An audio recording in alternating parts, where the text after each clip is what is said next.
Hello നമസ്കാരം, ഞാൻ വീണ്ടും വന്നിരിക്കുകയാണ് ഒരു ചെറിയ അറിവുമായി. ഇന്ന് തമ്പനയിൽ കണ്ടതുപോലെ വെളുത്തുള്ളിയും സവാളയും അസുരനോ? വടക്കേന്ത്യയിൽ വിശ്വസിക്കുന്നത് വെളുത്തുള്ളിയും സവാളയും അസുരനിൽ നിന്ന് ജന്മം കൊണ്ടതുകൊണ്ട് ബ്രാഹ്മൺസ് കഴിക്കാറില്ല. അത് എന്താണ് എന്ന് ഞാൻ പറയാം. അതായത് പാലാഴി മഥനം നടന്ന സമയത്ത്, അതായത് സമുദ്രമന്ഥൻ നടന്ന സമയത്ത് പാലാഴി കടഞ്ഞ് ദേവന്മാരും അസുരന്മാരും, അതായത് അമൃത് കിട്ടി. അപ്പോൾ ദേവന്മാരും അസുരന്മാരും വഴക്കായി.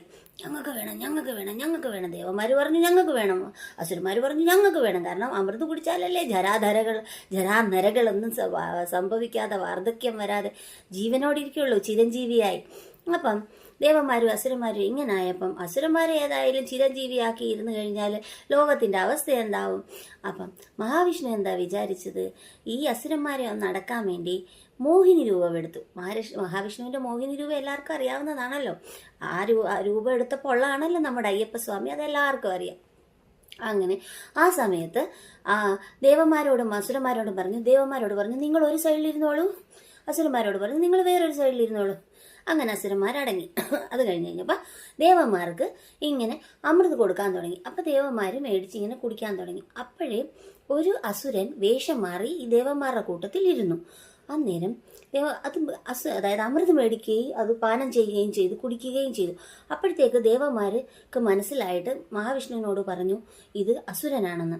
അങ്ങനെ മഹാവിഷ്ണുവിന് ദേഷ്യം വന്നു. മഹാവിഷ്ണു എന്താ ചെയ്തത്? തൻ്റെ സുദർശന ചക്രം എടുത്തിട്ട് ഈ അസുരൻ്റെ കഴുത്ത് ശിരസ് ഛേദിച്ചു. അപ്പോഴത്തേക്കും ഈ അസുരൻ അമൃത് കുടിച്ചു കഴിഞ്ഞു. അപ്പോൾ അദ്ദേഹത്തിന് മരണമില്ല. അസുരന് കുടിച്ചു കഴിഞ്ഞതുകൊണ്ട് ഈ കഴുത്തിൽ നിന്ന് 2 തുള്ളി അമൃത് താഴേക്ക് നിലത്തേക്ക് തെറിച്ച് വീണു. എന്നിട്ട് ആ തെറിച്ച് വീണ എന്നിട്ട് ആ അസുരൻ എന്ത് സംഭവിച്ചു? അമൃത് കുടിച്ചുകൊണ്ട് ആ അസുരന് മരണമില്ല. ആ അസുരന്റെ ശിരസാണ് രാഹു.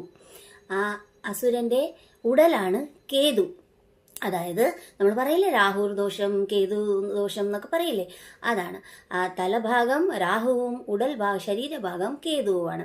അങ്ങനെ അതായത് എന്നിട്ട് ഈ 2 തുള്ളി വീണില്ലേ, അതിലെ ഓരോ തുള്ളി, ഒരു തുള്ളി വെളുത്തുള്ളിയായും ഒരു തുള്ളി സവാളയായും, അവിടെയാണ് സവാളയുടെയും വെളുത്തുള്ളിയുടെ ഉൽപ്പത്തി എന്നാണ് പറയപ്പെടുന്നത്.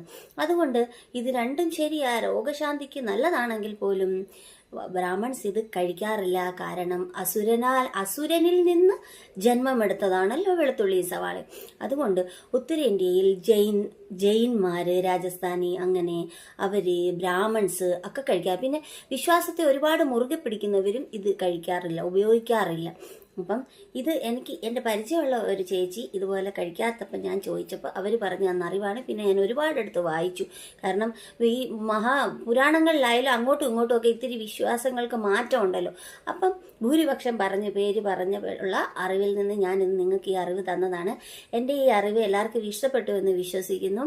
അതുകൊണ്ട് എല്ലാവർക്കും നന്ദി. എന്നെ സപ്പോർട്ട് ചെയ്ത് സബ്സ്ക്രൈബ്, ഷെയർ ചെയ്ത് സപ്പോർട്ട് ചെയ്യണേ എല്ലാവരും. Thank you so much.